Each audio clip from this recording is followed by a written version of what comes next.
I properly steer myself as I navigate towards love. Couldn't find an instruction manual, so everything to this point has been self-taught. I never adjusted the mirrors. Cruising through life, never being able to see things for what they were. You see, I expect things to be automatic. I skip reverse, never looking behind me to learn from past mistakes in order to improve my chances.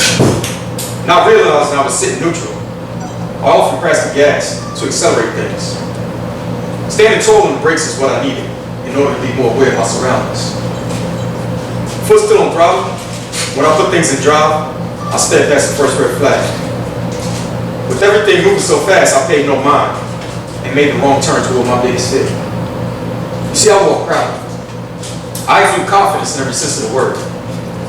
I'm well-spoken, articulate, a well-manicured tongue that promptly places every verb. I face adversity, a head-on collision as I'm strong-willed and driven. I dress well, well-groomed. Heads turned when I said, shit, it's a good life I'm living. Despite the confidence, your dog in tears. Because I'm still haunted by my biggest fear. Rewind. I face adversity, a head-on collision as I'm strong-willed and driven. I dress well, well-groomed. Heads turned when I said, shit, it's a good life I'm living. Despite the confidence, the dog in tears. Because I'm still haunted by my biggest fear. I move faster than prepared, like an unripe fruit plucked too soon, lacking in taste. Then being bitter for those I offer myself to that respectfully decline.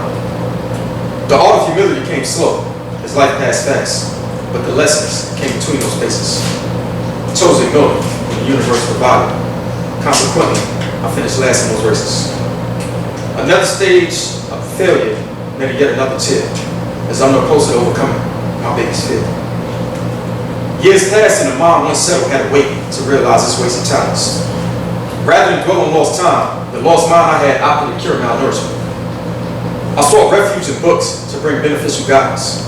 Prior reliance on intuition didn't suffice, so I reached out to others and didn't think twice. My mind saying, feed me, see more, because I need to see more than I already have in order to achieve my purpose. The worst is, I knew this was needed long ago to be better for me, to be better for you. You see, you were always destined to be in my life, and the preparation was life's challenges. But I challenged every step and was ill prepared for the truest test, love. See, no amount of confidence and drive is enough to compensate for the inability to properly love.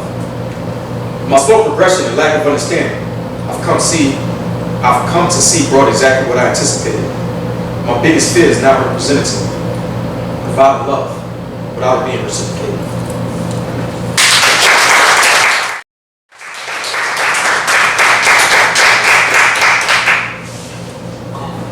This piece is titled Rise. Rise above the challenges you've allowed to end you.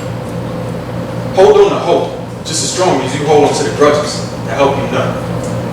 Recognize the patterns that are less than ideal to your very eyes.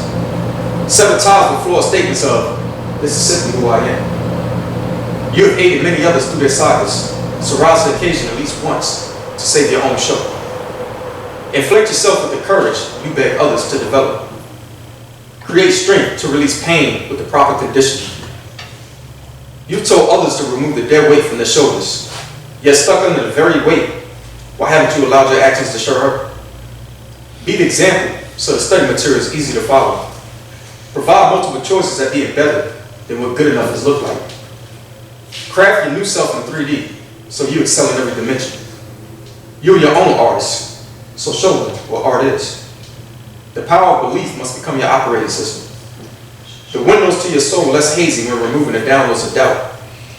Provide yourself weekly updates through reflection. Rise above the hurt that's hampered your healing. The days are not what we remember, it's the moments.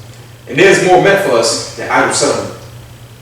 Chase the high of growing past resentment and lack. Free the inner child that remains in isolation, as their sufferings have now become the burdens you still hold. With open arms and a mind that knows what it needs to do, rise above the challenges you've allowed to anchor you. Thank you. Killing the words tonight. And I felt compelled to recite this. This is my poem titled The Book of Me. looking for who I am, there's no introduction needed. I am the author of excellence. I am resolute and optimistic, creating pathways for a life worth living. I am a dramatist. Write my name in stone so the tongues that wield it have stories of success. Where talent meets oppression, I provide promise of hope. I'm a noble novelist, generating inspiration through adaptability and determination, feeding minds of the destitute, crafting future leaders, guiding with individuality while allowing their imaginations to spark big bangs. I'm a prospective journalist, allowing myself to interviews of like and opposing minds for outlook that outfit myself properly. Proper preparation and positivity is what permits persistent development. I am a life reporter. I provide feedback to others when stagnation is plaguing them from achieving unforeseen heights. Rather than broadcast to the masses, I humbly host candid discussions in private on public blackness. I'm a producer. I create go-getters, feeding their mental hunger the necessary vocabulary, removing nouns of acceptance and verbs of forget, replacing them with adjectives that are energetic and adverbs that increasingly benefit them. I'm an architect. I generate the blueprints for innovation and drive. I solidify the structure of the mind, crafted with I can, I will, I have. Damn it, I am. I am a wordsmith. I am a pendulum. I am a maker. I am a poet. I am. Thank you. Let's go.